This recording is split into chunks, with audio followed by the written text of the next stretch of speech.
তুমি কি বললে নরেশ? বড় বৌমা আমায় কি দিয়েছে? ধোঁকা? আমাকে মাফ করে দেবেন শাশুমা। উশসী ভাবি অসুস্থ থাকার ড্রামা করে আমাদের সঙ্গে আপনাকেও ধোঁকা দিচ্ছেন, বোকা বানাচ্ছে।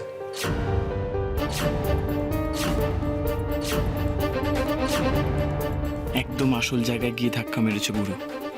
এটা কি বলছো তুমি? ড্রামা করার স্বভাব তো আমার। বদি তো এসব কিছু করে না, বদির অভ্যেসও নেই। বদি এটা করতে পারে না।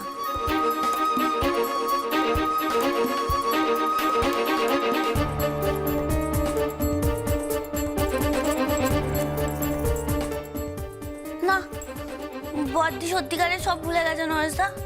দেখো, কোনো সারা শব্দই করছে না। ওই বলে না, বেরেনটা একেবারে সাদা পাতার মতো হয়ে গেছে। কি হচ্ছে কি মেজ বৌমা? তুমি আবার কি পাগলামো শুরু করেছো? আমি কি করলাম মা? আমি তো কিছু করিনি। আমি তো মানুষের মাথার ব্যায়াম হয়েছে, চোখে তো কিছু হয়নি, মুখে শুনে হাত নাড়াচ্ছ কেন?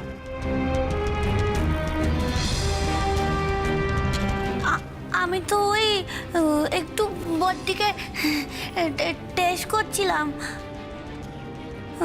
দেখছিলাম সত্যিকারের মানে ও বড়দি, বলছি তুমি নরেশদার কথা বুঝতে পারছো? তুমি অ্যাক্টিং করছো?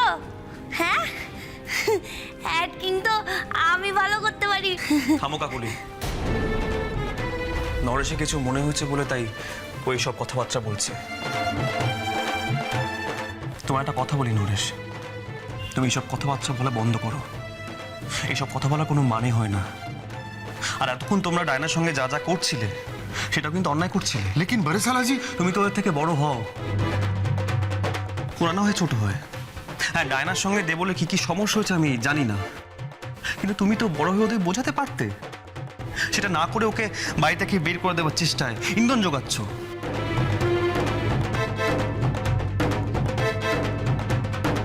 আর এখন সেটা করতে পারলে না বলে আমার অসুস্থ বউয়ের দিকে আঙুল তুলছো।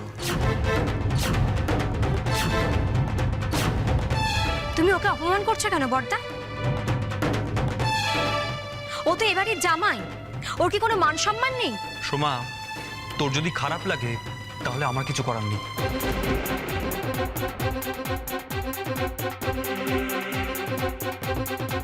উষসীর শরীর খারাপ নিয়ে আমরা সবাই খুব চিন্তিত। আর সেখানে নরেশ এমন কথা বলছে যে উষসী মিথ্যে কথা বলছে।